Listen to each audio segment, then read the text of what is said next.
الحمد للہ وکفی والصلاة والسلام علی عباده الذین اصطفی خصوصا علی افضلہم وخاتم النبیین محمد الامین وعلی آلہ وصحبہ اجمعین اما بعد فقد قال اللہ تبارک وتعالی کما ورد فی سورۃ ہود اعوذ باللہ من الشیطان الرجیم بسم اللہ الرحمن الرحیم وَيَا قَوْمِ لَا يَجْرِمَنَّكُمْ شِقَاقِي أَن يُصِيبَكُمْ مِثْلُ مَا أَصَابَ قَوْمَ نُوحٍ أَوْ قَوْمَ هُودٍ أَوْ قَوْمَ صَالِحٍ وَمَا قَوْمُ لُوطٍ مِّنكُمْ بِبَعِيدٍ صدق اللہ العظیم۔ رب اشرح لي صدری ويسر لي أمری واحلل عقدۃ من لسانی يفقهوا قولی۔ اللهم ربنا ألهمنا رشدنا وأعذنا من شرور أنفسنا، اللهم أرنا الحق حقا وارزقنا اتباعه وأرنا الباطل باطلا وارزقنا اجتنابه، اللهم ربنا آنس وحشتنا في قبورنا وارحمنا بالقرآن العظيم، اللهم اجعله لنا إماما ونورا وهدى ورحمة، اللهم ذكرنا منه ما نسينا وعلمنا منه ما جهلنا وارزقنا تلاوته آناء الليل وآناء النهار واجعله لنا حجة يا رب العالمین آمین۔ رمضان مبارک کا پہلا عشرہ مکمل ہو جانا آپ سب حضرات کو مبارک ہو۔ آج کی شب سے دوسرا عشرہ شروع ہو رہا ہے۔ پہلے عشرے کو حضور نے عشرہ رحمت قرار دیا ہے اور یہ عشرہ مغفرت ہے۔ سورہ ہود کے 8ویں رکوع میں جو مضمون چل رہا تھا، حضرت شعیب علیہ السلام اور ان کی قوم کے مابین جو رد و قدح کی تفصیل بیان ہو رہی تھی، اس میں ایک اہم نقطہ آیا ہے وَيَا قَوْمِ لَا يَجْرِمَنَّكُمْ شِقَاقِي، اور دیکھو اے میری قوم کے لوگو، تمہیں میری دشمنی، میرا ذاتی بغض اس بات پر آمادہ نہ کر دے کہ تمہارا وہ انجام ہو جائے ان یصیبکم مثل ما اصاب قوم نوح، کہ تم پر بھی وہی عذاب آئے اللہ کا جیسا کہ آیا تھا قوم نوح پر، او قوم ہود، او قوم ہود، یا جو آیا تھا قوم ہود پر، او قوم صالح، یا جو آیا تھا قوم صالح پر، لوط منکم ببعید، اور قوم لوط تو تم سے زیادہ دور بھی نہیں۔ یہ چار جو ہیں قوموں کے اوپر عذاب آ چکا تھا حضرت شعیب علیہ السلام کی قوم پر عذاب آنے سے پہلے، حضرت نوح، حضرت ہود، اور جہاں جن شہروں تک حضرت لوط علیہ السلام بھیجے گئے، یعنی سدوم اور عامورہ کی بستیاں۔ اور یہ جو بستیاں تھیں دونوں جن پر عذاب آیا ہے، بعید ہونے کا معاملہ ان کا دونوں اعتبار سے ہے، زمانی اعتبار سے بھی، مکانی اعتبار سے بھی۔ جغرافیے میں بھی ہم نے دیکھ لیا کہ خلیج عقبہ کے مشرقی ساحل کے ساتھ جو ہے علاقہ جو ہے یہ تھا کہ جو اصحاب مدین کا ہے، جن میں شعیب بھیجے گئے۔ ان سے ذرا ہٹ کر مشرق میں جو ہے بحیرہ بردار ہے، اور بحیرہ بردار کے ساحل کے اوپر یہ شہر آباد تھے۔ تو جغرافیائی اور زمینی اعتبار سے بھی فاصلہ نہیں ہے، زمانی اعتبار سے بھی زیادہ فصل نہیں ہے۔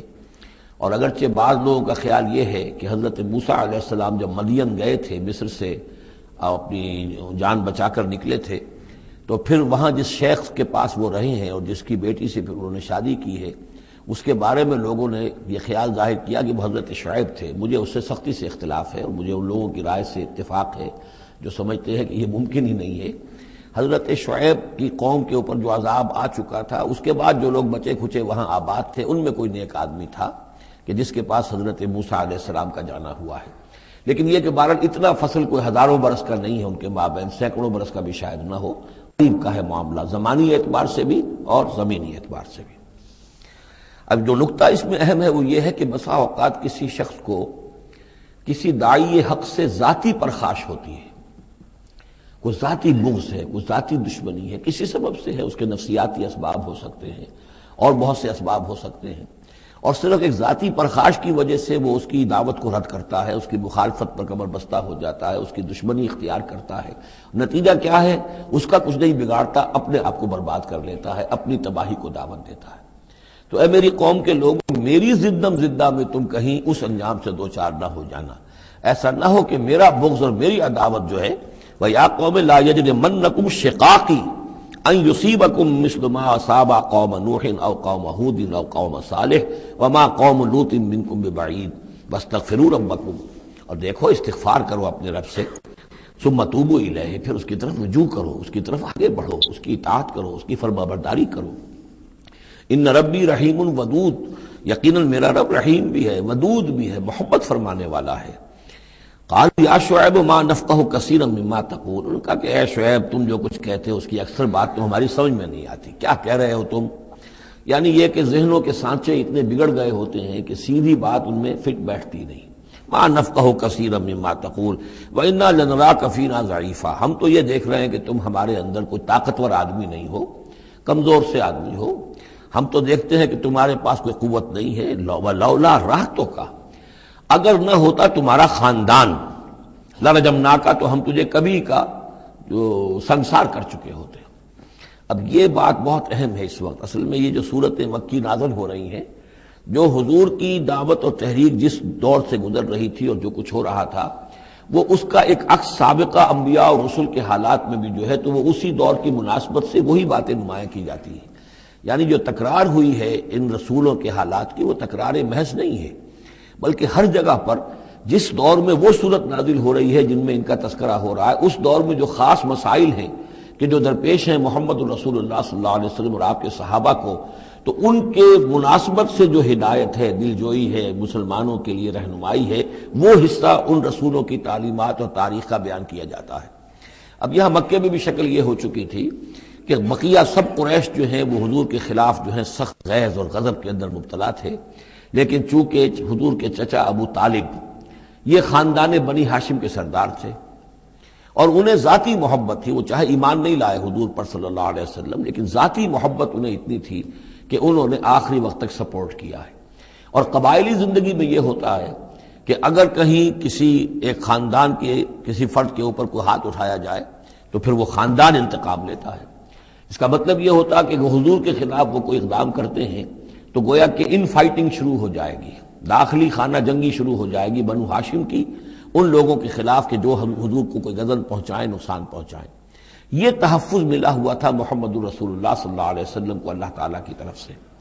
اگر خدا نہ خواستہ ابو لہب ہوتا اس سردار، تو کبھی کا حضور کے خلاف کوئی نہ کوئی اقدام وہ کر چکے ہوتے، لیکن چونکہ خاندان بنی ہاشم کی سرداری اس وقت تھی ابو طالب کے پاس، اور انہیں دلچسپی تھی اور محبت تھی، شفقت تھی حضور کے ساتھ، بلکہ کچھ عرصہ جو ہے حضور ان کے سائے عاطفت کے اندر انہوں نے گزارا بھی تھا۔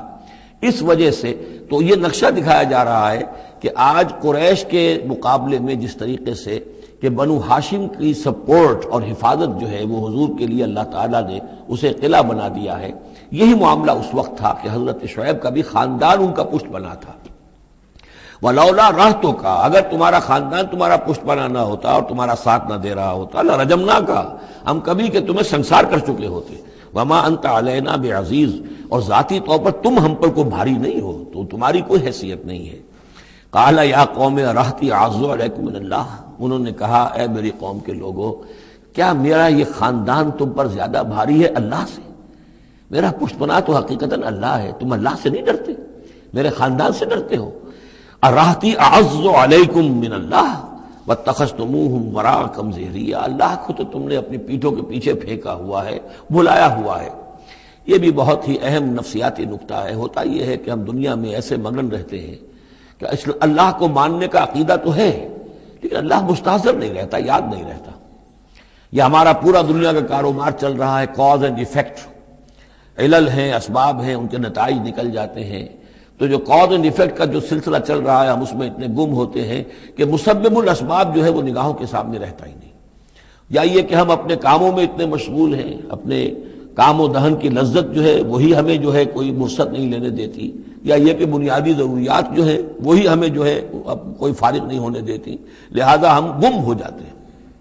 کافر کی یہ پہچان کے آفاق میں گم ہے، اور مومن کی یہ پہچان کے گم اس میں ہے آفاق۔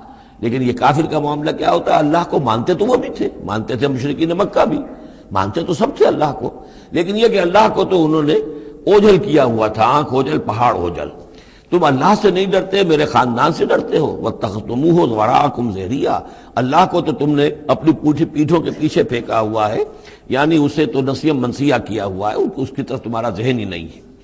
ان ربی بما تعملون محیط، جبکہ میرا رب جو کچھ کہ تم کر رہے ہو اس کا احاطہ کیے ہوئے، تمہارا گھیراؤ کیے ہوئے اللہ تم اس کی گرفت سے نکل کر نہیں جا سکتے ہو. یا قوم اعملوا علی مکانتکم انی عامل، اور اے میری قوم کے لوگوں کرو جو کچھ کر سکتے ہو اپنی جگہ پر، میرے خلاف جو کر سکتے ہو، جو ریشہ دوانیاں کر سکتے ہو، جو اقدام کر سکتے ہو. یہ چیلنجنگ انداز جو ہے ان آخری صورتوں میں آپ کو نظر آ رہا ہے، سورہ نام سے چلا آ رہا ہے، اس لیے کہ وہ کشاکش جو تھی حق و باطل کی وہ اس انتہا کو پہنچ چکی تھی کہ اب حضور صلی اللہ علیہ وسلم کی طبیعت کے اندر بھی وہ بیزاری پیدا ہو چکی تھی. اب جو کچھ تم کر سکتے ہو کر لو. انی عامل، اپنا سا جو میں کر سکتا ہوں میں کر رہا ہوں، جو کوشش مجھ سے بن آ رہی ہے میں کر رہا ہوں. سوف تعلمون، ان قریب تم جان لو گے، من یاتی ہے عذاب یخزیہ ہے، کون ہے وہ جس پر وہ عذاب آئے گا جو اسے رسوا کر دے گا، ومن ہوا کاذب، اور کون ہے وہ جو جھوٹا ہے، میں جھوٹا ہوں یا تم جھوٹے ہو. وارتقبوا انی معکم رقیب، تاکتے رہو، انتظار کرو، میں بھی تمہارے ساتھ اب تاک رہا ہوں، منتظر ہوں. ولما جاء امرنا، جب ہمارا حکم آ گیا، نجینا شعیبا، ہم نے نجات دے دی شعیب کو، والذین آمنوا معہ، اور ان کو کہ جو اس کے ساتھ ایمان لائے تھے، برحمت منا، اپنی جانب سے رحمت کے ذریعے، واخذت الذین ظلموا الصیحۃ، اور جو یہ ظالم تھے، گناہ گار تھے، مشرک تھے اور کافر تھے، انہیں آ پکڑا ایک بہت بڑی کڑک نے. فاصبحوا فی دیارہم جاثمین، تو وہ اپنے اپنے گھروں میں اور اپنے ولاز میں اور اپنی کوٹھیوں میں، اپنی حویلیوں میں اوندھے پڑے رہ گئے. کأن لم یغنوا فیہا، ایسے ہو گئے جیسے وہ کہیں آباد تھے ہی نہیں. الا بعدا لمدین، آگاہ ہو جاؤ، پھٹکار ہے مدین پر، کما بعدت ثمود، جیسے کہ ثمود پر پھٹکار ہوئی. وَلَقَدْ أَرْسَلْنَا مُوسَىٰ بِآيَاتِنَا، میں نے عرض کیا تھا کہ اس سورہ مبارکہ میں حضرت موسیٰ کا بس ذکر آئے گا تھوڑا سا جو آ رہا ہے اب، ورنہ یہ 6 رکوع ختم ہوئے انبیاء و رسل کے، ان میں سے 2 رکوع جو تھے وہ حضرت نوح علیہ السلام کے حالات پر مشتمل تھے، اور باقی سب کے لیے ایک ایک رکوع آیا ہے. وَلَقَدْ أَرْسَلْنَا مُوسَىٰ بِآيَاتِنَا وَسُلْطَانٍ مُّبِينٍ إِلَىٰ فِرْعَوْنَ وَمَلَئِهِ، اور ہم نے بھیجا موسیٰ کو اپنی آیات کے ساتھ اور واضح سند دے کر فرعون اور اس کے سرداروں کے پاس. فَاتَّبَعُوا أَمْرَ فِرْعَوْنَ، لیکن ان بدبختوں نے فرعون ہی کی پیروی کی، اسی کے حکم کو مانا، اسی کی بات پر چلے. وما امر فرعون برشید، حالانکہ وہ فرعون کا معاملہ جو ہے وہ کوئی کامیابی والی راہ نہیں تھی، ہدایت والی راہ نہیں تھی. یقدم قومہ یوم القیامہ، اب قیامت کے دن وہ آئے گا آگے آگے چلتا ہوا، اپنی قوم کی قیادت کرتے ہوئے آئے گا، آگے آگے آئے گا. یوم القیامت، پیچھے پیچھے اس کی قوم آ رہی ہوگی. فاوردہم النار، اور پھر وہ لا کر آگ کے گھاٹ پر انہیں اتار دے گا، جہنم تک پہنچا دے گا. وبئس الورد المورود، اور وہ بہت ہی برا گھاٹ ہے جس پر اترا جائے.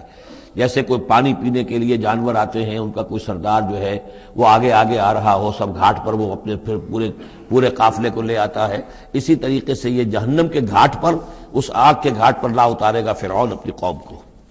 وَأُتْبِعُوا فِي هَٰذِهِ لَعْنَةً، اور اس دنیا میں بھی ان پر لعنت جو ہے ان کے پیچھے لگا دی گئی. وَيَوْمَ الْقِيَامَةِ، اور قیامت کے دن بھی بِئْسَ الرِّفْدُ الْمَرْفُودُ، برا ہے وہ انعام جو ان کو ملنے والا ہے. ذَلِكَ مِنْ أَنْبَاءِ الْقُرَىٰ، یہ ہیں ان بڑی بڑی بستیوں اور بڑے ملکوں کے اہم خبریں. نَقُصُّهَا عَلَيْكَ، جو کہ ہم آپ کو سنا رہے ہیں، بیان کر رہے ہیں آپ پر. منہا قائم و حسید، ان میں سے ایسی بھی ہیں جو ابھی قائم ہیں، موجود ہیں، اور ایسی بھی ہیں کہ جو بالکل ختم ہو گئی، معدوم ہو گئی. حسید کا لفظ اصل میں آتا ہے کھیتی کے لیے، جبکہ فصل کاٹ دی جائے. فصل کٹ گئی ہو تو جو منظر نظر آتا ہے وہاں پر جو ویرانی ہوتی ہے. تو بعض مقامات تو ایسے ہیں جہاں یہ قومیں آباد تھیں تو اب ان کا نام و نشان تک نہیں رہا، جیسے کہ قوم عاد کہاں تھی، اب ان کا نام و نشان نہیں. اگرچہ ابھی حال ہی میں سیٹلائٹ کے ذریعے سے ان کا جو شہر ہے اور شداد کی جو جنت تھی اس کے آثار مل گئے ہیں، لیکن یہ کہ وہ زیر زمین ہے، سطح زمین کے اوپر ان کا کوئی نام و نشان نہیں. لیکن یہ کہ جیسے سمود کے مسکن جو ہے وہ بھی موجود ہیں. منہا قائم و حسید. وما ظلمناہم ولکن ظلموا انفسہم، اور ہم نے ان پر کوئی ظلم نہیں کیا، انہوں نے اپنی جانوں پر خود ظلم اٹھایا. فما اغنت عنہم آلہتہم التی یدعون من دون اللہ، تو کچھ کام نہ آ سکے اور کچھ بچا نہ سکے انہیں ان کے وہ آلہہ، وہ معبود کہ جنہیں وہ پکارا کرتے تھے اللہ کے سوا. من شیء، کچھ بھی. لما جاء امر ربک، جب تیرے رب کا حکم آ گیا. وما زادوہم غیر تتبیب، اور انہوں نے کچھ اضافہ نہیں کیا ان کے حق میں مگر تباہی اور بربادی کا. وَكَذَلِكَ أَخْذُ رَبِّكَ إِذَا أَخَذَ الْقُرَىٰ، اور ایسے ہی ہوتی ہے پکڑ آپ کے رب کی اے نبی جب وہ پکڑتا ہے بستیوں کو.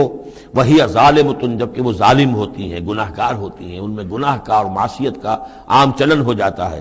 إِنَّ أَخْذَهُ عَلِيمٌ شَدِيدٌ، یقیناً اس کی پکڑ جو ہے وہ بڑی دردناک بھی ہے، بڑی سخت ہے. جیسے کہ آخری پارے میں إِنَّ بَطْشَ رَبِّكَ لَشَدِيدٌ. ان فی ذلک لآیۃ لمن خاف عذاب الآخرہ، یقیناً اس میں نشانی ہے ان کے لیے کہ جو آخرت کے عذاب سے ڈرتے ہوں۔ ذالک یوم مجموع لہ الناس، وہ دن ہے کہ جس کے لیے لوگوں کو لامحالہ جمع کیا جائے گا۔ وذالک یوم مشہود، اور وہ دن ہے پیشی کا، سب کو پیش ہونا ہے۔ وما نؤخرہ الی اجل معدود، اور ہم اسے ایک وقت معین تک کے لیے مؤخر کیے ہوئے ہیں، ایک وقت معین ہے اس کا، معدود ہے، گنتی کی گئی ہے اس کی، یہ نہیں ہے کہ کبھی نہیں آئے گا، آئے گا وہ دن۔ یوم یاتی، جس دن جب کہ وہ دن آ جائے گا، لا تکلم نفس الا باذنہ، کوئی ذی نفس زبان نہیں کھول سکے گا مگر اللہ کے اذن سے۔ فمنہم شقی و سعید، تو انسانوں میں سے شقی بھی ہوں گے، بدبخت بھی ہوں گے، سعید بھی ہوں گے، نیک بخت ہوں گے۔ فاما الذین شقوا، تو وہ لوگ کہ جو بدبخت ہیں، ففی النار لہم فیہا زفیر و شہیق، وہ آگ میں ہوں گے جس میں ان کو وہاں چیخنا چلانا ہے، دھاڑنا ہے اپنے درد سے، کرب سے۔ خالدین فیہا، اس میں وہ ہمیشہ ہمیش رہیں گے۔ ما دامت السماوات والارض، جب تک کہ رہیں آسمان اور زمین، الا ما شاء ربک، سوائے اس کے کہ جو چاہے تیرا رب۔ یہ ذرا مشکلات القرآن میں سے یہ مقام ہے، یہ واحد مقام ہے کہ جہاں خالدین فیہا ابدا یا خالدین فیہا، اس میں کچھ استثناءات بھی آئی ہیں کہ کب تک یہ رہے گا، جہنم کب تک رہے گی، ما دامت السماوات والارض، جب تک آسمان اور زمین رہیں۔ اب اس سے مراد ابدیت بھی ہو سکتی ہے، اور اس میں کوئی اشارہ بھی ہو سکتا ہے کہ شاید کبھی کوئی وقت آئے کہ یہ جو آسمان اور زمین کی ایک تخلیق اللہ نے کی ہے، یہ ایک خاص اس کا نظام ہے، ایک وقت میں آ کر یہ نظام بدل جائے، پھر کوئی اور آسمان کوئی اور زمین تخلیق فرمائے۔ بہرحال اس وقت تک جب تک کہ یہ آسمان اور زمین باقی رہیں گے تو یہ جو جہنمی لوگ جو ہیں وہ جہنم میں رہیں گے۔ اس میں بھی ایک استثناء، الا ما شاء ربک، اللہ کا اختیار ہے، اگر کسی کو چاہے اس میں سے نکالنا تو اس کا اختیار مطلق ہے۔ جیسا کہ ہم نے عرض کیا، کئی دفعہ عرض کیا ہے کہ جیسے اہل سنت کے نزدیک اللہ تعالیٰ کے بارے میں ہم یہ نہیں کہہ سکتے کہ وہ اس پر عدل کرنا واجب ہے، لیکن یہ کہ وہ عدل کرے گا۔ اسی طریقے سے یہ بات کہ اللہ تعالیٰ کا اختیار مطلق ہے، وہ کسی کو چاہے تو نکال لے، لیکن ہم یہ جانتے ہیں کہ کفار کے لیے یہ جہنم جو ہے وہ ابدی ہے، اللہ نکالے گا نہیں، واللہ عالم۔ ان ربک فعال لما یرید، یقیناً آپ کا رب جو ہے جو ارادہ کر لے اس کو کر گزرنے والا ہے۔ واما الذین سعدوا، اور جو لوگ نیک بخت ثابت ہوں گے، ففی الجنۃ خالدین فیہا، اور وہ جنت میں رہیں گے ہمیشہ ہمیش، ما دامت السماوات والارض، جب تک رہے آسمان اور زمین۔ الا ما شاء ربک، سوائے اس کے کہ جو آپ کا رب چاہے، عطاء غیر مجزوز، اور یہ جو بخشش ہے یہ بے انتہا ہوگی، اس کا خاتمہ کبھی نہیں ہوگا۔ یہ اضافی لفظ جنت کے لیے آ رہا ہے کہ جو دوزخ کے لیے نہیں آیا۔ یہ جو ذرا سا باریک فرق ہوتا ہے، پھر اس سے بڑے فلسفیانہ نکتے نکلتے ہیں، اس سے پھر محققین نے، علماء نے جو ہیں پھر بہت سے دلائل استدلال کیے ہیں۔ چنانچہ حافظ ابن تیمیہ رحمہ اللہ اور شیخ ابن عربی دونوں کی ایک رائے ہے جو اہل سنت کا جو عام اجماعی عقیدہ ہے اس سے مختلف ہے۔ اہل سنت کا اجماعی عقیدہ یہ ہے کہ جنت اور دوزخ دونوں ابدی ہیں، ہمیشہ، کوئی اختتام نہیں ہے، نہ جنت کا نہ دوزخ کا۔ لیکن امام ابن تیمیہ رحمہ اللہ اور شیخ اکبر جو صوفیاء کے ہیں، شیخ ابن عربی، اگرچہ ان دونوں میں بڑی بود ہے بہت سی چیزوں کے اندر، اور امام ابن تیمیہ جو ہے وہ بہت ہی سخت تنقید کرتے ہیں اور سخت الفاظ استعمال کرتے ہیں شیخ ابن عربی کے لیے، محی الدین ابن عربی، لیکن یہ کہ اس معاملے میں ان دونوں کی رائے ایک ہے، اور وہ یہ ہے کہ جنت تو ابدی ہے، دوزخ ابدی نہیں ہے۔ ایک وقت آئے گا، چاہے وہ ارب سال کے بعد آئے، وہ ابد ہمارے اعتبار سے ابدی ہو، ہمارے اعتبار سے انفائنائٹی ہوگا، لیکن یہ کہ ایک وقت آئے گا کہ جہنم ختم ہو جائے گی، یہ ان کی رائے ہے، واللہ عالم۔ فلا تک فی مریۃ مما یعبد ہؤلاء، تو تمہیں کوئی شک نہ رہے ان چیزوں کے بارے میں جن کو یہ لوگ پوج رہے ہیں۔ ما یعبدون الا کما یعبد آباؤہم، نہیں پوج رہے یہ مگر ایسے ہی جیسے کہ ان کے آباء و اجداد پوجتے رہے ہیں من قبل، اس سے پہلے۔ وَإِنَّا لَمُوَفُّوهُمْ نَصِيبَهُمْ غَيْرَ مَنقُوص، اور ہم انہیں ان کا جو اجر اور ثواب اور ان کا بدلہ ہے، حق ہے، پورا دے دیں گے بغیر کسی کمی کے۔ وَلَقَدْ آتَيْنَا مُوسَى الْكِتَابَ فَاخْتُلِفَ فِيهِ، اور موسیٰ کو ہم نے کتاب دی تھی پھر اس میں اختلافات پیدا کر دیے گئے۔ وَلَوْلَا كَلِمَةٌ سَبَقَتْ مِن رَّبِّكَ لَقُضِيَ بَيْنَهُمْ، اور اگر نہ ہوتی ایک بات تیرے رب کی پہلے ہی سے طے، یعنی ایک مدت اور جو ہے اللہ کی طرف سے معین ہے، تو ان کے مابین فیصلہ کر دیا جاتا۔ وَإِنَّهُمْ لَفِي شَكٍّ مِّنْهُ مُرِيبٍ، اور اب تو حقیقت میں یہ لوگ جو ہے وہ تورات اس کتاب کے بارے میں کچھ شکوک و شبہات میں مبتلا ہو گئے۔ یہ بات جو ہے سورہ شورى میں کھل کر آئے گی کہ رسولوں کے کو جو کتابیں دی جاتی ہیں ان کے وارث بنتی ہے پھر ان کی امت، اور جب یہ اس امت کے اندر جب زوال آتا ہے، اضمحلال آتا ہے، بے عملی آتی ہے، تو اس بے عملی کے نتیجے میں پھر ایک نتیجہ یہ نکلتا ہے کہ پھر کتاب کے بارے میں بھی یقین پورا ان کے اندر نہیں رہتا کہ یہ واقعتاً اللہ کی کتاب ہے، بلکہ اس کے بارے میں بھی ان کے اندر شکوک و شبہات پیدا ہو جاتے ہیں۔ وَإِنَّ كُلًّا لَمَّا لَيُوَفِّيَنَّهُمْ رَبُّكَ أَعْمَالَهُمْ، اور لازماً یہ جتنے بھی لوگ ہیں ان سب کو اے نبی آپ کا پروردگار ان کے اعمال کا پورا پورا اجر دے گا، بدلہ دے گا۔ انہ بما یعملون خبیر، جو کچھ یہ کر رہے ہیں وہ اس سے باخبر ہے۔ فاستقم کما امرت ومن تاب معک، تو اے نبی آپ ڈٹے رہیے جیسا کہ آپ کو حکم ہوا ہے، اور جو لوگ بھی جنہوں نے توبہ کی ہے آپ کے ساتھ، یعنی توبہ کی ہے، وہ شرک سے باز آئے ہیں، کفر کو چھوڑا ہے، ایمان لائے ہیں، پلٹ آئے ہیں آپ کے ساتھ، ولا تطغوا، اور اب آگے نہ بڑھیے، حد سے تجاوز نہ کیجیے۔ یہ تجاوز یہ بھی ہو سکتا ہے کہ عذاب کی جلدی کریں، کہ جلدی اب اللہ تعالیٰ فیصلہ چکا دیں۔ تجاوز یہ بھی ہو سکتا ہے کہ کہیں غصے میں آ جائیں اور لوگوں کی مخالفت کے اوپر جو ہے وہ اپنا جو حلم جو ہے اس کا دامن ہاتھ سے چھوڑ بیٹھے، تو یہ مختلف چیزیں ہو سکتی ہیں۔ انہ بما تعملون بصیر، جو کچھ تم کر رہے ہیں اسے بھی اللہ دیکھ رہا ہے، جو کچھ وہ کر رہے ہیں اسے بھی دیکھ رہا ہے، اس کو ان کی سزا دے گا، تمہیں تمہارا اجر و ثواب دے گا۔ ولا ترکنوا الی الذین ظلموا، اور دیکھو ان ظالموں کی طرف کوئی جھکاؤ پیدا نہ ہو جائے تمہارے اندر، رشتہ داری کی وجہ سے، دوستی کی وجہ سے، تمہاری ان کے ساتھ جو پرانے مراسم چلے آ رہے ہیں، اگر کہیں اس کی وجہ سے تم ان کی طرف جھک جاؤ گے، فتمسکم النار، تو تمہیں بھی آگ پکڑ لے گی۔ وما لکم من دون اللہ من اولیاء، اور پھر تمہیں اللہ سے بچانے والے کوئی حمایتی نہیں ہوں گے، ثم لا تنصرون، پھر تمہاری مدد نہیں کی جائے گی۔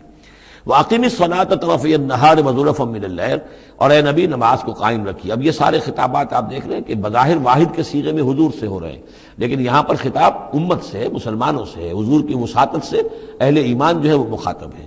نماز قائم رکھو، دن کے دونوں طرف، فجر ہے ادھر، مغرب ہے یا عصر ہے، یہ نہار کا دو طرف جو ہے وہ تو فجر اور عصر شمار ہوں گے۔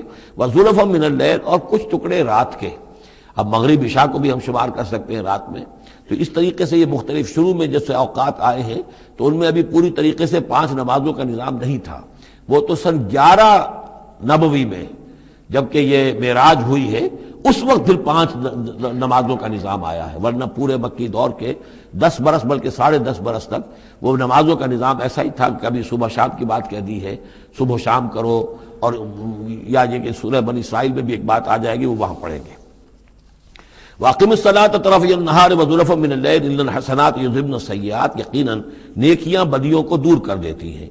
ذَلِكَ ذِكْرَىٰ لِلذَّاكِرِينَ، اور یہ یاد دہانی ہے یاد رکھنے والوں کے لیے۔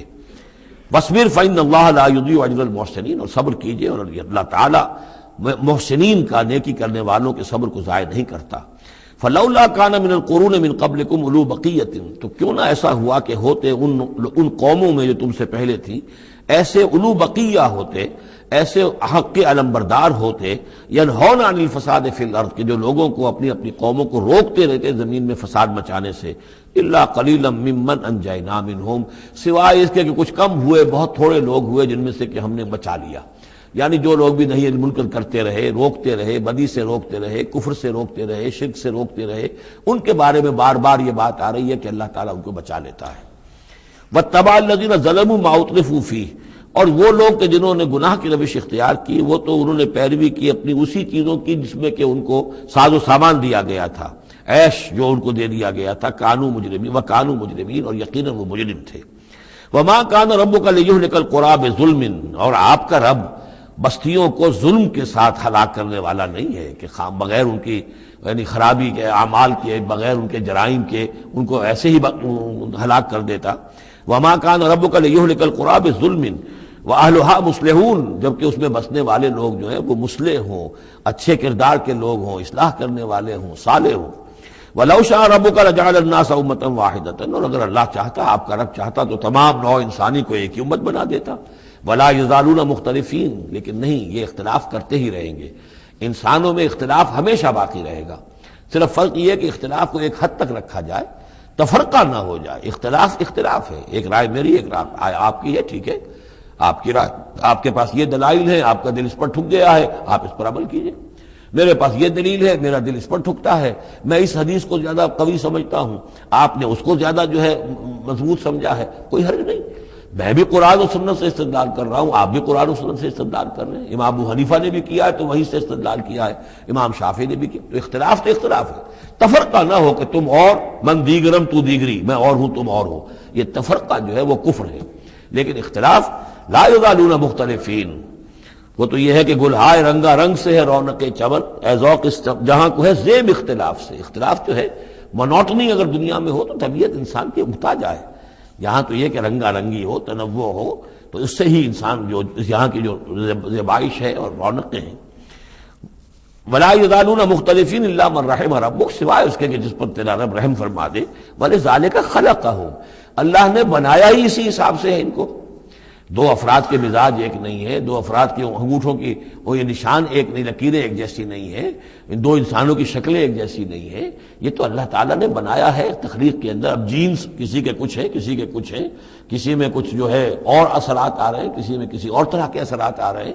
الناس کالمعادن، اور یہ تمام انسان بھی معدنیات کی طرح ہیں، تو اس طرح ہی اللہ تعالیٰ نے جو پیدا کیا ہے وہ ایک جیسی شے تو نہیں پیدا کی۔ وَتَمَّتْ كَلِمَةُ رَبِّكَ لَأَمْلَأَنَّ جَهَنَّمَ مِنَ الْجِنَّةِ وَالنَّاسِ أَجْمَعِينَ، اور تیرے رب کی یہ بات پوری ہو کر رہے گی کہ میں پر کر کے رہوں گا جہنم کو جنوں سے اور انسانوں سے، سب سے۔ یعنی اس نے جنت بنائی ہے، اس کو بھی اس نے آباد کرنا ہے اہل حق کے ذریعے سے، جہنم بھی تو بنا رکھی ہے، اس کا ایندھن بھی اسے درکار ہے۔ تو اس دنیا کے اندر جو کفار ہیں، مشرکین ہیں، گناہ گار ہیں، جو عیاشیاں کر رہے ہیں، بدماش ہیں اور جو ظالم ہیں، یہ ظاہر بات ہے کہ جہنم کے لیے ایندھن ہے جو اللہ نے فراہم کیا ہے۔ وَكُلًّا نَقُصُّ عَلَيْكَ مِنْ أَنْبَاءِ الرُّسُلِ، اب یہ وہ اصطلاح آ گئی جس کا میں بار بار ذکر کر رہا تھا، انباء الرسل۔ اور یہ سب چیزیں جو ہم بیان کر رہے ہیں محمد آپ پر، یہ رسولوں کی بڑی اہم خبروں میں سے ہیں۔ حضرت نوح، حضرت ہود، حضرت صالح، حضرت لوط، حضرت شعیب، حضرت موسیٰ، یہ حالات جو بیان کر رہے ہیں، من انباء الرسل ما نثبت به فؤادک، اور یہ اس لیے تاکہ اس کے ذریعے سے آپ کے دل کو جما دیں، مضبوطی دیں۔ یعنی جو کچھ آپ پر اور آپ کے ساتھی اہل ایمان پر آج بیت رہی ہے، یہ کوئی نئی بات نہیں ہے، ہمیشہ یہی ہوا ہے۔ ہمارے رسول جب بھی آئے ایسی مخالفت ہوئی ہے، اسی طرح کی انہوں نے مشقتیں جھیلی ہیں۔ حضرت شعیب کو بھی یہی کہا گیا کہ اگر تمہارا خاندان نہ ہوتا تو ہم کبھی کہ تمہیں جو ہلاک کر چکے ہوتے، تو اگر اسی صورت سے آ جائے محمد صلی اللہ علیہ وسلم آپ دو چار ہیں تو یہ کوئی نئی بات نہیں ہے، یہ تو گویا کہ اس راستے کے یہ تو لازمی جو ہے اس کے حالات ہیں۔ تو اس سے یہ کہ دل کو تثبیت ہوتی ہے کہ بالآخر کامیاب کون ہوا، آیا حضرت شعیب کی قوم کامیاب ہوئی یا حضرت شعیب کامیاب ہوئے؟ تو بالآخر کامیابی اے نبی آپ کی اور آپ کے ساتھیوں کی ہے۔ وَجَاءَكَ فِي هَذِهِ الْحَقُّ، اور اس قرآن میں یا اس سورہ مبارکہ میں آپ کے پاس حق آ گیا ہے، وَمَوْعِظَةٌ، اور نصیحت آ گئی ہے، وَذِكْرَىٰ، اور یاد دہانی آ گئی ہے، لِلْمُؤْمِنِينَ، اہل ایمان کے لیے۔ وَقُلْ لِلَّذِينَ لَا يُؤْمِنُونَ، اور کہہ دیجئے ان لوگوں سے جو ایمان نہیں رکھتے، اعملوا علی مکانتکم، کر لو اپنے مقام پر جو کچھ کر سکتے ہو۔ اب کوئی اختلاف، کوئی بھی اپنا دقیقہ فروگزاشت نہ رکھو، میری مخالفت میں، میری جو بھی تم دشمنی میں کر سکتے ہو کر گزرو۔ انا عاملون، ہم بھی اب کر رہے ہیں جو کچھ ہم کر سکتے ہیں۔ وانتظروا انا منتظرون، تم بھی انتظار کرو کہ اللہ تعالیٰ کیا فیصلہ سناتا ہے اور آخری بات کیا آتی ہے، اور ہم بھی منتظر ہیں۔ وَلِلَّهِ غیب السماوات والارض، اور اللہ ہی کے لیے ہے آسمانوں اور زمین کا تمام چھپی باتیں اور تمام چھپے خزانے۔ وَإِلَيْهِ يُرْجَعُ الْأَمْرُ كُلُّهُ، اور کل کا کل معاملہ بالآخر اسی کی جانب لوٹا دیا جائے گا۔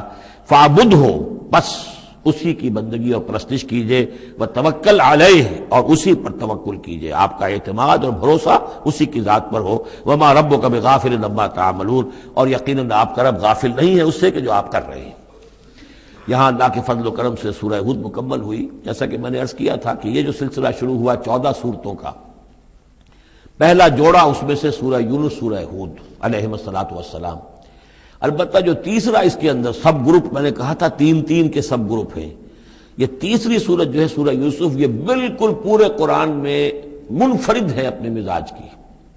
اس کے ساتھ جزوی سی مشابہت آئے گی ایک سورت کی، میں بعد میں عرض کروں گا۔ اس وقت یہ ہے کہ اس کو نوٹ کیجئے کہ اب تک ہم نے پڑھا ہے جو در حقیقت انباء الرسل کا مضمون ہے، جو ضائع شد و مت کے ساتھ آیا ہے۔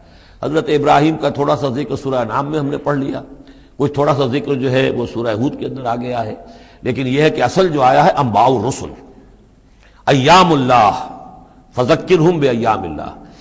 یہ قصص النبیین کے اعتبار سے یہ منفرد صورت ہے، پوری صورت ایک نبی کے حالات پر مشتمل۔ قرآن مجید میں اس کی کوئی اور مثال نہیں۔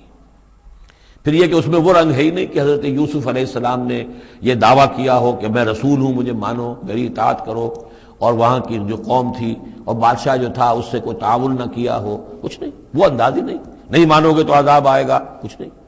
تو نبی میں اور رسول میں جو فرق ہوتا ہے وہ بھی آپ کنٹراسٹ اچھی طرح سمجھ لیجئے۔ حضرت یوسف نبی تھے، رسول نہیں تھے۔ رسول بنا کر جسے بھیج دیا جاتا تھا وہ تو پہلے کہتا تھا مجھے مانو، میری اطاعت کرو، ان اعبدوا اللہ واطیعون، اللہ کی بندگی کرو، میری اطاعت کرو، اللہ اللہ اور خیر صلی اللہ، اس کے بعد اگلی بات ہوگی۔ لیکن نبی کا معاملہ یہ نہیں ہوتا۔ نبی جیسے کہ مصلح ہوتے ہیں، نیک لوگ ہوتے ہیں، اولیاء اللہ ہوتے ہیں، خاص اللہ تعالیٰ کے برگزیدہ بندے ہوتے ہیں۔ اب ظاہر بات ہے کہ ایسے بھی ہوتے ہیں جیسے ہماری اس امت کے اندر حضور کے بعد کتنے ہیں اولیاء اللہ پیدا ہوئے ہیں، اونچی شخصیت ہے، کیونکہ وحی کا دروازہ بند ہو چکا ہے، نبی ان میں سے کوئی نہیں ہے۔ لیکن انبیاء بنی اسرائیل جو ہیں وہ گویا کہ اولیاء اللہ ہی تھے زیادہ تر، لیکن ان پر وحی بھی آتی تھی، وہ تسلسل جو ہے وحی کا چل رہا تھا۔ لیکن رسول وہی تھے کہ جنہیں تعین کے ساتھ کسی قوم کی طرف بھیج دیا جائے۔ حضرت یوسف کے جو یہ واقعات یہاں آ رہے ہیں اس تفصیل کے ساتھ اور پوری صورت نازل ہوئی ہے، اس کا ایک سبب ہے۔ میں نے آپ سے عرض کیا تھا کہ یہ جو آخری دور تھا مکی، آپ کے قیام مکہ کے دور کا، زمانے کا، تو اس میں یہ کہ چیزیں پہنچ چکی تھی مدینے میں بھی خبریں، اور مدینے میں اہل کتاب کے یہود کے کان کھڑے ہو گئے تھے۔ اب انہیں تو امید تھی، منتظر تھے، نبوت تو آخری ظاہر ہونے والی ہے، لیکن سمجھتے تھے ہم میں سے ہوگا۔ یہاں بات بالکل جو ہے وہ تلپٹ ہو رہی ہے، لہذا وہ اب کچھ نہ کچھ شوشے چھوڑتے رہتے تھے اور انہیں کہتے تھے اپنے پیغامات کے ذریعے سے کہ اچھا تمہارے ہاں سنا کسی نے نبوت کا دعویٰ کیا ہے، اچھا تو اس سے یہ سوال پوچھو کہ یہ ابراہیم تو آباد تھے فلسطین میں، یہ جو یہودی بنی اسرائیل ہے یہ مصر میں کیسے پہنچ گئے، جو وہاں سے پھر حضرت موسیٰ ان کو نکال کر لے کر آئے، لیکن کیسے پہنچے، پہنچنے کا سبب کیا تھا، کیا ماجرا تھا؟ یہ اب تاریخ کا ایک سوال تھا جو انہوں نے کر دیا۔ اس کے جواب میں اللہ تعالیٰ نے یہ صورت نازل فرما دی اور اس قدر خوبصورت انداز میں نازل کی ہے۔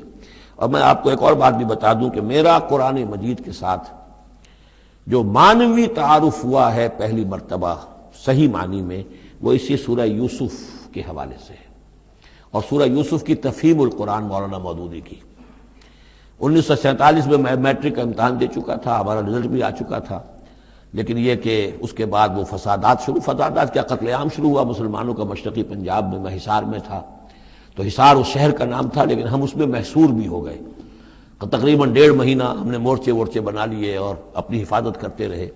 اس دوران میں ظاہر بات ہے کرنے کا کوئی اور کام تھا نہیں، وہ تو جو بھی مورچوں پر جن کی ڈیوٹی ہے وہ مورچوں پر کھڑے ہیں، باقی کوئی کام نہیں۔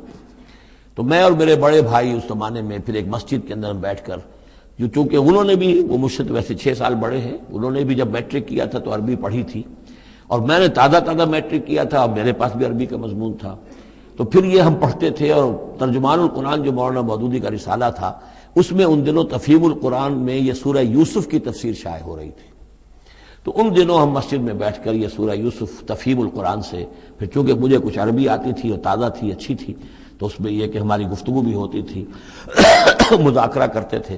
تو اس طریقے سے جو پہلا بیرا، اس سے پہلے بھی بہرحال یہ کہ قرآن ہے، اللہ کا کلام ہے، اللہ کی کتاب ہے، ہمارا اس پر ایمان ہے، کچھ اس کو سمجھنا، کچھ پڑھنا، یہ تو تھا، لیکن جو ایک معنوی ایک ربط قائم ہوا، ذہنی رشتہ، ایک قلبی رشتہ، وہ در حقیقت سورہ یوسف اور سورہ یوسف کی بھی وہ تشریح و تعبیر کے جو مولانا مودودی نے تفہیم القرآن میں کی ہے۔ بسم اللہ الرحمن الرحیم، الف لام را، تلک آیات الکتاب المبین، یہ ایک روشن آیات کی کتاب کی آیات ہیں۔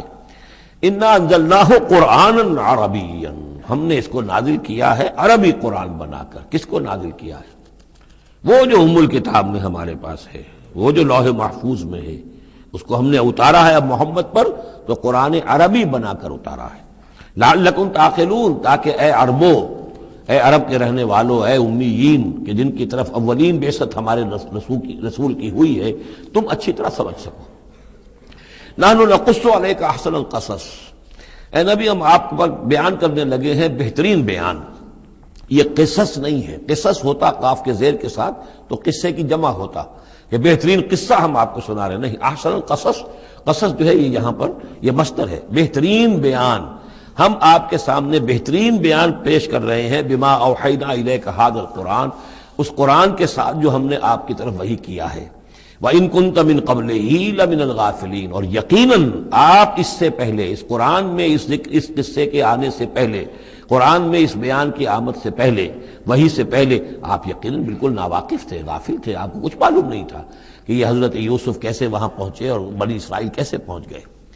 اس قال یوسف لأبیہ، حضرت یعقوب علیہ السلام کے ایک تو بڑی بیوی تھی، ان سے 10 بیٹے تھے، بڑے تھے، جوان تھے، پھر ایک چھوٹی بیوی تھی، ان سے یہ 2 بیٹے تھے، یوسف بڑے ان میں سے اور بنیامین چھوٹے، 12 بیٹے تھے ان کے یہ۔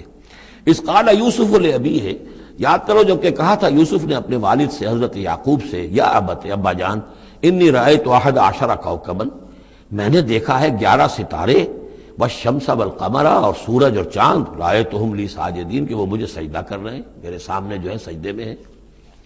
قال یا بنی لا تقصص رؤیاک علی اخوتک، حضرت یعقوب علیہ السلام نے اس بات کو سمجھ لیا کہ یہ 11 بھائی اور یہ میں ماں باپ، ہمارا کوئی خاص معاملہ ہونے والا اس بیٹے کے ساتھ، اور اللہ تعالیٰ اس بیٹے کی کوئی خاص فضیلت ظاہر کرنے والا ہے، لہذا فرمایا کہ یہ اپنا بیان لا تقصص رؤیاک علی اخوتک، اپنے بھائیوں کے سامنے بیان نہ کر دینا، فیکیدوا لک کیدا، تو وہ تمہارے خلاف کو سازش کریں گے، اس لیے کہ ان میں پھر حسد کی آگ بھڑک اٹھے گی، اور وہ سوچیں گے کہ اللہ تعالیٰ نے یہ فضیلت اگر کوئی رکھی تو ہماری بجائے وہ اس یوسف کے لیے رکھی ہے، تو اس سے کہ تمہیں کوئی غضب پہنچ جائے گا۔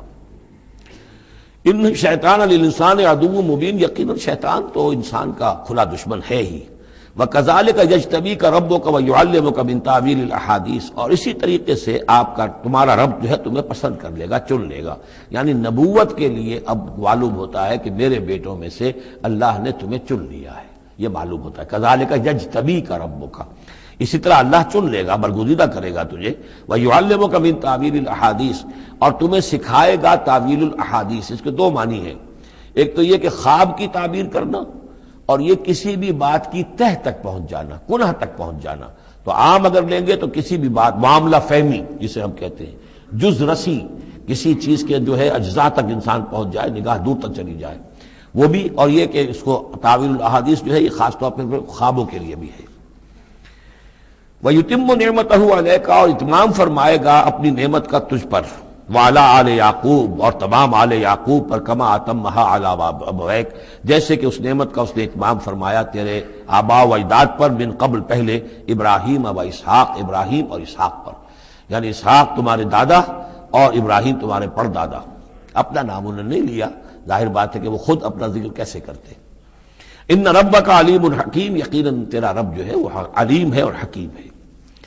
لقد کان فی یوسف و اخوتہ آیات للسائلین، یقیناً حضرت یوسف اور ان کے بھائیوں کا جو واقعہ ہوا، جو ماجرا ہوا، اس میں تو نشانیاں ہیں پوچھنے والوں کے لیے، یعنی جنہوں نے یہ سوال پوچھوایا ہے اور جو پوچھ رہے ہیں ان سب کے لیے نشانیاں ہیں۔ اگر اسی قصے کو حقیقت بینی کے ساتھ جو ہے، حقیقت کی نگاہ کے ساتھ اسے دیکھیں اور طلب ہدایت کے لیے اس قصے پر غور کریں جو قرآن اب پیش کر رہا ہے، تو یہ کہ ان کے لیے تو بہت سی چیزیں جو ہے نکھر کر سامنے آ جائیں گی، حقائق واضح ہو جائیں گے۔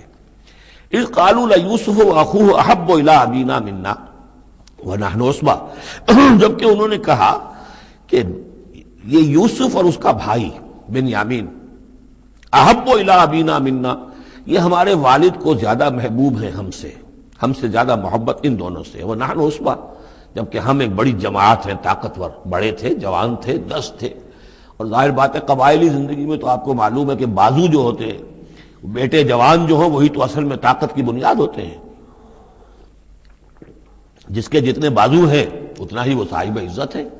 تو ہم ہیں 10 جوان اور یہ 2 چھوٹے، محبت ان سے زیادہ ہو رہی ہے۔ انا ابانا لفی ضلال مبین، یقیناً ہمارے ابا جان کچھ بہک سے گئے، معلوم ہوتا ہے کچھ سٹھیا گئے۔ اقتلوا یوسف، قتل کر دو اس یوسف کو، اب اطرحوہ ارضا، یا اسے کہیں دور کسی ملک کے اندر پھینک دو، اسے دلا وطن کر دو، یخلو لکم وجہ ابیکم، تاکہ تمہارے والد کی جو توجہات ہیں، عنایات ہیں، تمہاری طرف ہو جائیں۔ اس کی طرف سے ہٹ کر جو ساری عنایات کا مرکز اور منبع بنا ہوا یوسف، تو یہ جب یہاں نہیں رہے گا، یہ کانٹا نکل جائے گا، تو پھر یہ ہے کہ وہ عنایات جو ہیں حضرت یعقوب کی وہ ہمارے حصے میں آئیں گی۔ وَتَكُونُوا مِن بَعْدِهِ قَوْمًا صَالِحِينَ، یہ کڑوا گھونٹ تو کر گزرو، پھر بعد میں نیک بن جانا، یعنی دل میں ملامت بھی ہے، ضمیر کہہ رہا کیا کرنے لگے ہو، کیا سوچ رہے ہو، ایک اپنے بھائی کو قتل کرنا چاہتے ہو، لیکن یہ کہ پھر یہ کہ انسان جو ہے اپنے آپ کو جب کوئی نفس سے، جیسے کہ ہم سورہ مائدہ میں پڑھا ہے فَطَوَّعَتْ لَهُ نَفْسُهُ قَتْلَ أَخِيهِ، قابیل کے نفس نے اسے آمادہ کر ہی لیا اپنے بھائی کے قتل کرنے پر۔ تو اب ان لوگوں کا بھی جو ہے ضمیر ملامت جب کر رہا تھا تو ان کا ٹھیک ہے بھائی یہ تو کر گزرے ہیں اب، لیکن اس کے بعد نیک ہو جائیں گے، توبہ کر لیں گے، پھر کفارہ بھی ادا کر دیں گے، پھر جس طرح بھی ہوگا تلافی بھی کر دیں گے اپنے اس جرم کی۔ قال قائل منهم لا تقتلوا یوسف، کہا ان میں سے ایک کہنے والے نے نہیں قتل نہ کرو یوسف کو، یہ یہودا تھے جو سب سے بڑے بیٹے تھے، اور یہیں سے لفظ یہودی بنا ہے، سب سے بڑے بیٹے حضرت یعقوب کے یہودا، اور یہ شریف النفس تھے ان میں۔ انہوں نے کہا نہیں قتل مت کرو۔ وَأَلْقُوهُ فِي غَيَابَةِ الْجُبِّ، ہاں کسی جو باولیاں پچھلے زمانے میں ہوتی تھی، کنواں نہیں اصل میں کہنا چاہیے، باولیاں اب پتہ نہیں بہت سے لوگ جانتے نہیں ہوں گے، وہ ایک بہت گہرا سا جو ہے وہ کھودتے تھے تاکہ پانی تک پہنچ جائے، اور پھر جہاں پانی کی سطح ہوتی تھی اس کے آس پاس طاقچے بنے ہوتے تھے، تو ان طاقچوں میں سے غیابت الجب، ان میں سے کسی میں اس کو ڈال داؤ تاکہ پھر کوئی رسی نیچے پھینکے گا اور کوئی قافلہ آئے گا، اس کا کوئی پانی لینے والا آئے گا، یہ اس رسی کو پکڑ کر اوپر چلا جائے گا، وہ قافلہ اپنے ساتھ لے جائے گا جہاں جا رہا ہوگا، تو ہماری جان چھوٹے گی، تو ہم قتل کے مجرم نہیں ہوں گے۔ وَأَلْقُوهُ فِي غِيَابَةِ الْجُبِّ يَلْتَقِطْهُ بَعْضُ السَّيَّارَةِ، لے جائے گا اس کو، کوئی اٹھا لے جائے گا، کوئی قافلہ۔ ان کنتم فاعلین، اگر تم کرنے ہی والے ہو، یعنی اگر تم تل گئے ہو۔ اب ظاہر بات ہے کہ باقی 9 بھائی اگر تلے ہوئے تھے تو بڑے بھائی کی کچھ بس نہیں گئی، اس نے کہا اچھا کم سے کم یہ کرو قتل تو نہ کرو، اس کو کسی کنویں کی کسی باولی کے طاقچے کے اندر رکھاؤ۔ قالوا یا ابانا ما لک لا تمنا علی یوسف وانا لہ لناصحون، اب انہوں نے کہا کہ ابا جان کیا وجہ ہے کہ آپ ہم پر بھروسہ نہیں کرتے یوسف کے معاملے میں، کبھی ہم پر اعتماد نہیں کرتے، ہمارے پاس اکیلا نہیں چھوڑتے، اسے کیا مسئلہ ہے؟ وَإِنَّا لَهُ لَنَاصِحُونَ، ہم تو اس کے بڑے خیرخواہ ہیں۔ أَرْسِلْهُ مَعَنَا غَدًا، کل ذرا ہمارے ساتھ بھیجیے، ہم جا رہے ہیں شکار کے لیے جا رہے ہیں، تو غدن بھیج دیجئے۔ یرتا یلعب، وہ بھی چرے چگے گا، کھائے پیے گا، درختوں کے اوپر چڑھے گا، کھیلے گا، کودے گا، اور کوئی پھل ول کھائے گا، یرتا جیسے چرنا چگنا، وَيَلْعَبْ، اور کھیلے گا، وَإِنَّا لَهُ لَحَافِظُونَ، ہم اس کی حفاظت کرنے والے ہیں۔ قَالَ إِنِّي لَيَحْزُنُنِي، حضرت یعقوب نے فرمایا مجھے اس کا بڑا اندیشہ ہے، تشویش ہے، ان تذهبوا به، کہ تم اسے لے جاؤ، وَأَخَافُ أَن يَأْكُلَهُ الذِّئْبُ، اور مجھے اندیشہ یہ ہے کہ کہیں اس سے بھیڑیا نہ کھا جائے، وَأَنتُمْ عَنْهُ غَافِلُونَ، اور تم اس سے غافل ہو، کہیں تم تو اپنے دندوں میں لگ جاؤ، منہمک ہو جاؤ، وہ کہیں اکیلا رہ جائے، کوئی بھیڑیا آ کر اسے کھا جائے۔ قَالُوا لَئِن أَكَلَهُ الذِّئْبُ وَنَحْنُ عُصْبَةٌ إِنَّا إِذًا لَخَاسِرُونَ، ابا جان کیا بات کر رہے ہیں، اگر انہیں اسے بھیڑیا کھا جائے جبکہ ہم ایک جوان گروہ ہیں، ہم 10 آدمی ہیں، ہماری پوری ٹیم ہے، جماعت ہے، تو پھر تو ہم تو بڑے نکمے لوگ ہوئے، بڑے خسارے والے لوگ ہوئے۔ فلما ذهبوا به واجمعوا، اور جب پھر وہ اس کو لے گئے اور پھر اب وہ متفق ہو گئے، اجمعوا کے بعد علا کا صلہ جو ہے یہاں پر محذوف ہے، علا ان يجعلوه في غيابة الجب، انہوں نے اپنی یہ بات اب پوری جمع کر لی، اپنا پوری رائے ایک کر کے، ایک آ کر کے، اور وہ یہ کہ اب اسے غیابت الجب کے اندر رکھنے چلے۔ وَأَوْحَيْنَا إِلَيْهِ، ہم نے اس وقت وحی کی یوسف کو، لَتُنَبِّئَنَّهُمْ، اب اس کو ہم الہام کہیں گے، ابھی ظاہر بات ہے کہ وہ نبوت کی عمر نہیں ہے۔ وَأَوْحَيْنَا إِلَيْهِ لَتُنَبِّئَنَّهُمْ بِأَمْرِهِمْ هَٰذَا، تم یہ بات ان کو جتلاؤ گے، ایک دن آئے گا کہ تم جتلا دو گے اپنے بھائیوں کے تم نے میرے ساتھ کیا تھا۔ اب اس میں جو بلاغت ہے اس کی کیا معنی ہے؟ تم ہلاک نہیں ہوگے، تمہارا بال بیکا نہیں ہوگا، تمہاری ہم حفاظت کریں گے، ایک وقت آئے گا کہ یہ تمہارے پاس آئیں گے اور پھر تم انہیں جتلاؤ گے۔ تو گویا کہ پوری داستان جو ہے ایک ان کی حوصلہ افزائی کے لیے وہ سارا ایک لفظ کے اندر ہے، لَتُنَبِّئَنَّهُمْ بِأَمْرِهِمْ هَٰذَا وَهُمْ لَا يَشْعُرُونَ، اور اس وقت انہیں اندازہ بھی نہیں ہوگا کہ کون ان سے بات کر رہا ہے۔ وَجَاءُوا أَبَاهُمْ عِشَاءً يَبْكُونَ، شام کو وہ آ گئے روتے ہوئے اپنے ابا جان کے پاس، حضرت یعقوب کے پاس۔ قالوا یا ابانا انا ذهبنا نستبق، انہوں نے کہا ابا جان ہم گئے تھے ذرا دوڑ لگا رہے تھے، مقابلہ کر رہے تھے دوڑنے کا۔ وترکنا یوسف عند متاعنا، اور ہمارا جو سامان و امان تھا، کوئی کپڑے وپڑے ہم نے رکھے تھے اضافی اتار کر دوڑنا جو تھا، تو وہاں ہم نے یوسف کو چھوڑ دیا تھا۔ فاکلہ الذئب، تو اسے کھا لیا ایک بھیڑیے نے۔ وما انت بمؤمن لنا، اور آپ ہماری بات مانیں گے تو نہیں۔ وَلَوْ كُنَّا صَادِقِينَ، خواہ ہم کتنے ہی سچے ہوں، آپ نے ماننی تو نہیں ہے بات، لیکن ہم کیا کریں، ہوا یہ ہے۔ وَجَاءُوا عَلَىٰ قَمِيصِهِ بِدَمٍ كَذِيبٍ، اور کوئی جھوٹ موٹ کا خون اس کی قمیص کے اوپر لگا کے لے آئے۔ قَالَ بَلْ سَوَّلَتْ لَكُمْ أَنفُسُكُمْ أَمْرًا، حضرت یعقوب نے فرمایا نہیں، بات کچھ اور ہے، تمہارے دیوں نے، تمہارے نفسوں نے تمہارے لیے ایک بڑی بات کو ہلکا کر دیا ہے. تم نے کوئی بہت بڑا غلط اقدام کیا ہے اور تمہارے نفسوں نے اس کے لیے تمہیں آمادہ کر دیا ہے. فصبر جمیل. لیکن ظاہر بات ہے کہ اب 10 بیٹے ہیں، حضرت یعقوب اکیلے ہیں، بوڑھے ہیں. فصبر جمیل، میں اب کیا کر سکتا ہوں سوائے اس کے کہ صبر کروں خوبصورتی کے ساتھ، اور دیکھوں اللہ تعالیٰ اس میں سے کیا برآمد کرتا ہے. واللہ المستعان علی ما تصفون، اور جو کچھ تم بیان کر رہے ہیں اس پر تو ظاہر بات ہے کہ اب میں اللہ ہی سے مدد مانگ سکتا ہوں. وجاءت سیارۃ، اب کچھ عرصے کے بعد وہاں ایک وہ قافلہ آ گیا. جاءت سیارۃ فارسلوا واردہم، انہوں نے بھیجا اپنے آگے چلنے والے کو. یہ ان زمانے میں ہوتا تھا قافلہ، اس سے آگے آگے جو ہے اس کو عورت کہتے ہیں وارد، وہ جا کر جو ہے وہاں پر دیکھتا تھا کہاں کنواں ہے، پانی کہاں ہے، کہاں اگلا پڑاؤ ہوگا. فارسلوا واردہم، اپنے پانی بھرنے والے کو بھیجا. فادلا دلوا، اس نے اپنا ڈول جو ہے وہ نیچے اتارا. قال یا بشرا، اب اس کو پکڑ لیا حضرت یوسف نے. اس نے کھینچا، وہ سمجھ رہا تھا پانی کھینچ رہا ہوں، وہ حضرت یوسف آ گئے. یا بشرا ھذا غلام، انہوں نے وہیں سے شور بچایا، آواز دی کہ او بشارت ہو، یہ تو ہمیں غلام مل گیا، لڑکا مل گیا. واسروہ بضاعہ، اور انہوں نے چھپا لیا اسے ایک پونجی سمجھ کر کہ یہ تو اچھی دولت ملی ہے، اسے بیچیں گے، بیچ کے پیسے کھڑے کریں گے. چھپا لیا. واللہ علیم بما یعملون، اور اللہ تعالیٰ خوب جانتا تھا جو وہ کر رہے ہیں. وَشَرَوْهُ بِثَمَنٍ بَخْسٍ دَرَاهِمَ مَعْدُودَةٍ، اور مصر پہنچ کر انہوں نے بیچ دیا اس کو بڑی تھوڑی سی قیمت پر. دراہم معدودہ، گنتی کی چونیاں. درہم جو ہے ان کے ہاں دینار کا چوتھا حصہ ہوتا تھا، تو دراہم معدودہ جو ہے چند چونیوں کے عوض وہ فروخت کر دیا. وَكَانُوا فِيهِ مِنَ الزَّاهِدِينَ، اور اس کے معاملے میں تو وہ بہت ہی قانع تھے. یعنی چونکہ اگر تو کسی کی انویسٹمنٹ ہوئی ہو، 1000-2000 کا خریدا ہو، تب تو آدمی اس کی قیمت اپنے انویسٹمنٹ بھی نکالے اس میں سے اور پھر نفع بھی لینا چاہے. یہ تو مفت کا مال تھا. دوسرے یہ اندیشہ ہر وقت دھڑکا لگا ہوا تھا کہ کہیں جو ہے اس کے وارث نہ آ جائیں، تو جلد از جلد بیچ کر جو بھی ملے پیسے کھڑے کرو. وقال الذی اشتراہ من مصر، اور جس شخص نے خریدا انہیں مصر سے، مصر میں یہ تو عزیز مصر تھا، یعنی کوئی بہت بڑا افسر، بادشاہ نہیں، لیکن یہ کہ وہاں کی جو بھی ہائرارکی تھی اس کے اندر کوئی بہت اہم مقام پر. وقال الذی اشتراہ من مصر، اور جس شخص نے خریدا انہیں مصر میں، لامرأتہ، اپنی بیوی سے کہا اکرمی مثواہ، اس کو ذرا اچھے طریقے پر رکھو. عسیٰ ان ینفعنا، ہو سکتا ہے یہ ہمارے لیے نفع بخش ہو، یہ بھی ہو سکتا ہے کہ ہم اسے پھر بیچ دیں تو ہمیں دولت زیادہ مل جائے. اور نتخذہ ولدا، معلوم ہوتا ہے شاید اولاد نہیں تھی، ہم اسے اپنا بیٹا ہی بنا لیں گے. وَكَذَلِكَ مَكَّنَّا لِيُوسُفَ فِي الْأَرْضِ، اس طرح ہم نے زمین میں یوسف کے لیے تمکن، ٹھہراؤ کی جگہ پیدا کر دی. اب یہ کہ پہنچ گئے ہیں جو اس وقت کی جو متمدن ترین مملکت ہے، مصر کی مملکت ہے، اس کا ایک نظام ہے، اس میں بادشاہت ہے، اس کا پورا جو ہے اس کا آبپاشی کا نظام ہے، اس میں تمدن کے ایک گہوارے میں پہنچا دیا. اور وہاں پر بھی کسی جھونپڑے میں نہیں، کسی بہت بڑے افسر، بہت بڑے صاحب حیثیت انسان کے گھر میں پہنچا دیا. وَكَذَلِكَ مَكَّنَّا لِيُوسُفَ فِي الْأَرْضِ وَلِنُعَلِّمَهُ مِن تَأْوِيلِ الْأَحَادِيثِ، اور تاکہ ہم اسے سکھائیں باتوں کی تہ تک پہنچنا. یعنی ظاہر بات ہے کہ اگر وہ کوئی بہت بڑا عہدیدار تھا، بہت بڑا افسر تھا، تو وہاں پر لوگ آتے رہتے ہوں گے، گفتگویں ہوتی ہوں گی، امور مملکت پر بحثیں ہوتی ہوں گی.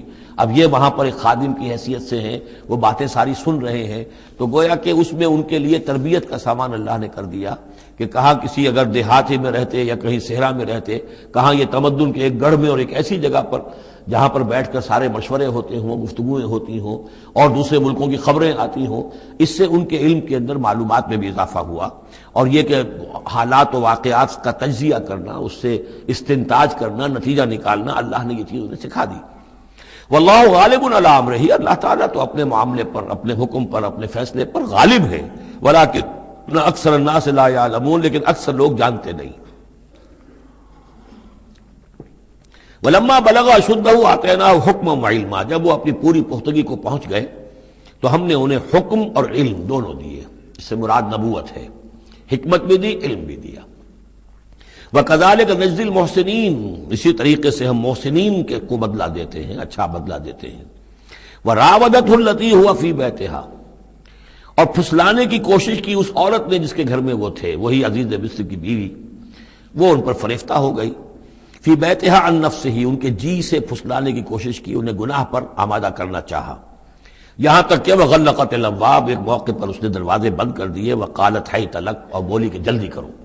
قال معاذ اللہ، حضرت یوسف نے فرمایا اللہ کی پناہ طلب کرتا ہوں، انہ ربی احسن مثوایا، یہاں ربی دونوں طرف جا سکتا ہے، ایک تو اللہ کی طرف بھی، دوسرے یہ کہ میرا آقا، یہ لفظ جو ہے آقا کے لیے، بادشاہ کے لیے بھی اس صورت میں بار بار آیا ہے کہ میں خیانت کروں اپنے آقا کی، اس نے میرے ساتھ بہترین سلوک کیا ہے، اچھی طرح رکھا ہے، میں یہ بھی نہیں کر سکتا، اور یہ بھی ہو سکتا ہے اللہ نے سارا بندوبست کیا ہے، اللہ ہی نے تو سارا مکننا لیوسف، تو دونوں طرف یہ لفظ جا سکتا ہے۔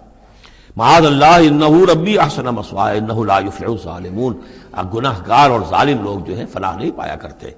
وَلَقَدْ هَمَّتْ بِهِ وَهَمَّ بِهَا، اور وہ تو ان کی طرف لب کی، یا یوں سمجھیے کہ اس نے تو ارادہ کیا اس کا، وَهَمَّ بِهَا لَوْلَا أَن رَأَىٰ بُرْهَانَ رَبِّهِ، اور وہ بھی کرتا اگر نہ دیکھ لیتا اپنے رب کی ایک دلیل، یعنی یہ کہ یوسف جوان بھی تھے، یوسف جو ہے پھر بہرحال انسان تھے، طبع بشری کی بنیاد پر ان کے اندر بھی وہ ایک داعیہ پیدا ہو سکتا تھا، لیکن اللہ تعالیٰ کا خاص انتظام یہ ہوا کہ کوئی خاص اس وقت اللہ نے انہیں اپنی ایسی نشانی دکھائی، برہان دکھائی۔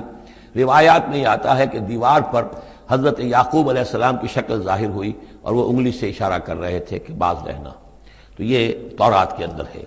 تو بہرحال قرآن مجید بھی کوئی اس کی یعنی نفی نہیں ہے اس میں، بلکہ ہو سکتا ہے الرا برہان ربہ، تو یہ اللہ کی طرف سے یہ بات دکھا دی گئی ہو، یہ کوئی انہونی بات نہیں۔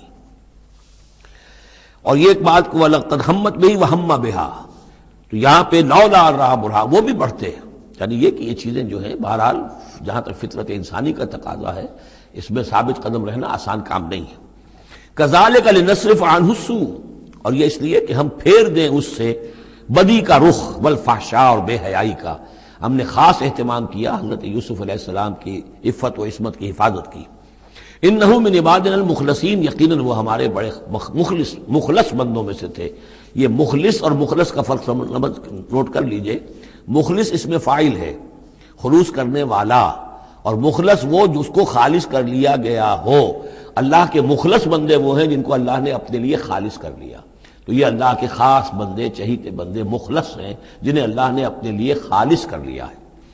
واستبق الباب، وہ دونوں دوڑے دروازے کی طرف، یعنی حضرت یوسف علیہ السلام نے اس کی نیت بری دیکھی اور دیکھا کہ وہ تلی ہوئی ہے، اس کے اوپر شیطان کا بھوت سوار ہے، تو وہ دروازے کی طرف لپکے کہ میں بھاگ جاؤں، پیچھے وہ دوڑی۔ قالت وقدت قمیصہ من دبر، اور دوڑ میں اس میں یہ ہوا کہ اس نے جو پیچھے سے پکڑنے کی کوشش کی حضرت یوسف کو، تو ان کا کرتا جو ہے اس کے ہاتھ میں آ گیا اور وہ پھٹ گیا۔ حضرت یوسف دوڑ رہے ہیں، پیچھے سے وہ کرتے کا دامن جو ہے پھٹ گیا۔ وَأَلْفَيَا سَيِّدَهَا لَدَى الْبَابِ، اور اچانک ہو سکتا ہے غیر متوقع طور پر، وقت ایسا نہ ہو عام طور پر آنے کا، اس کا جو شوہر تھا، اس کو دونوں نے دیکھا کہ وہ دونوں دروازے کے اوپر وہ موجود ہے۔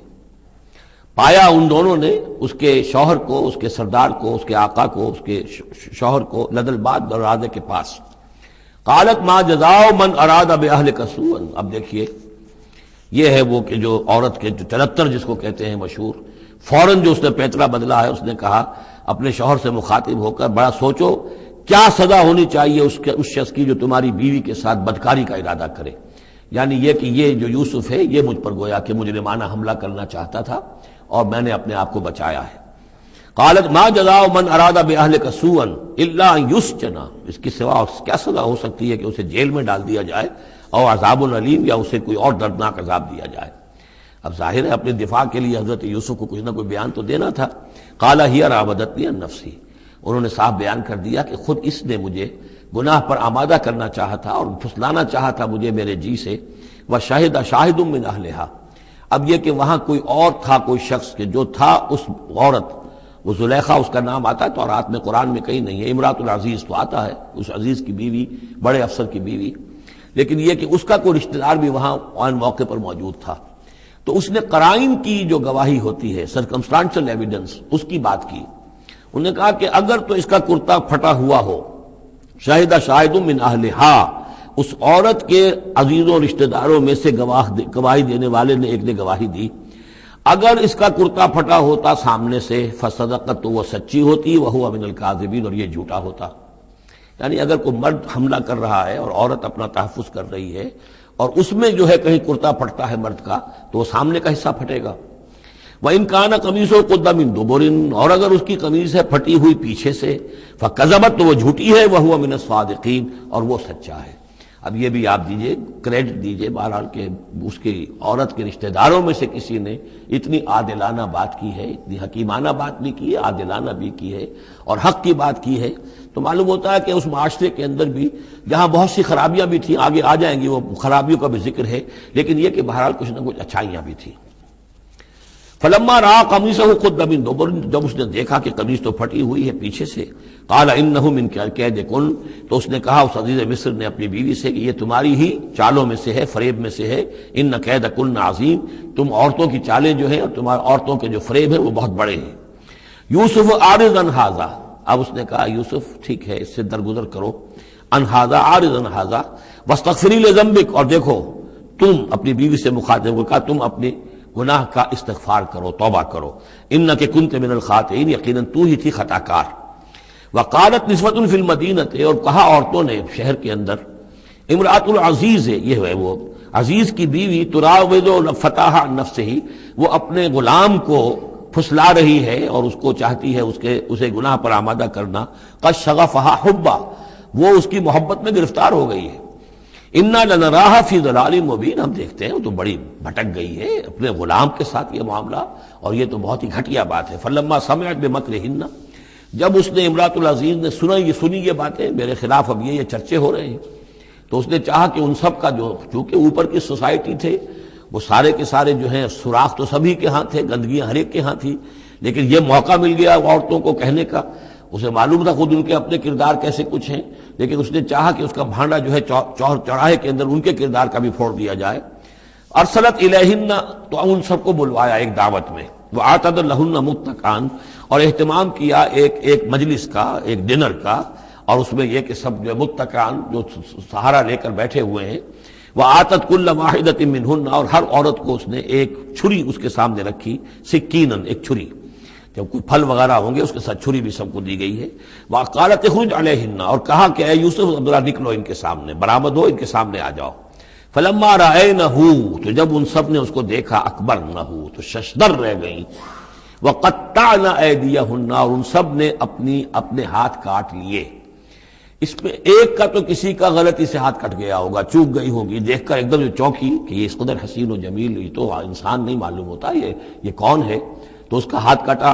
اس کی طرف حضرت یوسف متوجہ ہوئے ہوں گے، خون اس کے کچھ نہ آخر ماں خادم کی حیثیت سے تھے کہ اس کے کوئی مرہم پٹی کریں، تو ہر ایک نے یہ چاہا کہ یہ التفات اس کا میری طرف بھی ہو، تو سب نے اپنی انگلیاں کاٹی۔ قطعنا، اب یہاں پر یہ غلطی سے بات نہیں ہو سکتی، اس لیے کہ یہ قطع یقطع تقطیعا باب تفعیل ہے، اس تفعیل کے اندر تو اہتمام اور پوری طریقے سے کوئی ارادہ کر کے کسی کام کو کیا جاتا ہے۔ اپنے ہاتھ کاٹ لیے۔ وَقُلْنَا حَاشَا لِلَّهِ مَا هَذَا بَشَرًا، ان کہا کہ حاشا للہ، یہ شخص یہ تو آدمی نہیں ہے، ان هَذَا إِلَّا مَلَكٌ کریم، یہ تو معلوم ہوتا ہے کہ کوئی بہت ہی بزرگ فرشتہ ہے۔ قالت فَذَلِكُنَّ الَّذِي لُمْتُنَّنِي فِيهِ، تو اس نے کہا یہ ہے وہ جس کے بارے میں تم مجھے ملامت کر رہی تھی اور مجھ پر جو ہے تم تان کر رہی تھی۔ وَلَقَدْ رَاوَدتُّهُ عَن نَّفْسِهِ، اور میں نے اسے یقیناً پھسلانا چاہا، گناہ پر آمادہ کرنا چاہا، فَاسْتَعْصَمَ، لیکن وہ جمع رہا، وہ قائم رہا، وہ مستقیم رہا، اس نے اپنے عفت اور عزت کی حفاظت کی۔ وَلَئِن لَّمْ يَفْعَلْ مَا آمُرُهُ، اور اگر اس نے نہ کیا وہ جو میں اسے حکم دے رہی ہوں، لَيُسْجَنَنَّ، تو وہ لازماً قید میں پڑے گا، وَلَيَكُونَ مِنَ الصَّاغِرِينَ، اور یہ کہ بہت ہی چھوٹا ذلیل و خوار ہو کر رہے گا۔ اس سے آپ اندازہ کر لیجئے کہ اس اونچی سوسائٹی کا اخلاقی طور پر اس وقت کیا حال ہو چکا تھا، کس دھڑلے سے یہ کہہ رہی ہے، اور ان کی تمام بیگمات کا بھی جو مسئلہ تھا وہ بھی سامنے آ چکا، اور اس میں ظاہر بات ہے کہ اسی دھڑلے کے ساتھ اس کا اعلان کرنا اپنے گناہ کا، کوئی اس میں حجاب محسوس نہیں کر رہی۔ قال رب السجن احب الی مما یدعوننی الیہ، حضرت یوسف نے دعا کی، پروردگار مجھے قید زیادہ پسند ہے اس چیز سے جس کی طرف یہ مجھے بلا رہی ہیں۔ وَإِلَّا تَصْرِفْ عَنِّي كَيْدَهُنَّ، اور اگر اے پروردگار تو نے مجھ سے دور نہ کر دیا ان کی چالوں کو، ان کی فریبوں کو، أَصْبُ إِلَيْهِنَّ، ہو سکتا ہے میں بھی ان کی طرف مائل ہو جاؤں، وَأَكُن مِّنَ الْجَاهِلِينَ، اور میں جاہلوں میں سے ہو جاؤں۔ فَاسْتَجَابَ لَهُ رَبُّهُ، تو اللہ تعالیٰ نے، اس کے رب نے اس کی دعا کو قبول کیا۔ فَصَرَفَ عَنْهُ كَيْدَهُنَّ، اور ان سب کی عورتوں کی جو چالیں تھیں ان سے ان کو بچا لیا۔ انہ هو السمیع العلیم، یقیناً وہی ہے سننے والا اور جاننے والا۔ ثم بدا لهم من بعد ما رأوا الآیات، پھر یہ بات ان پر واضح ہو گئی، منکشف ہو گئی جب یہ ساری نشانیاں دیکھ لیں۔ لَيَسْجُنُنَّهُ حَتَّىٰ حِينٍ، کہ عافیت اسی میں ہے کہ کچھ عرصے کے لیے اسے جیل میں ڈال دیا جائے۔ پبلک سیفٹی کا معاملہ یہی ہے، مصلحت عامہ کا تقاضا یہی ہے۔ ہم اپنی عورتوں کو تو سنبھال کے نہیں رکھ سکتے، لیکن پبلک سیفٹی کے لیے اس کو جیل میں ڈال دینا چاہیے۔ بارک اللہ لی ولکم فی القرآن العظیم ونفعنی وإیاکم بالآیات والذکر الحکیم۔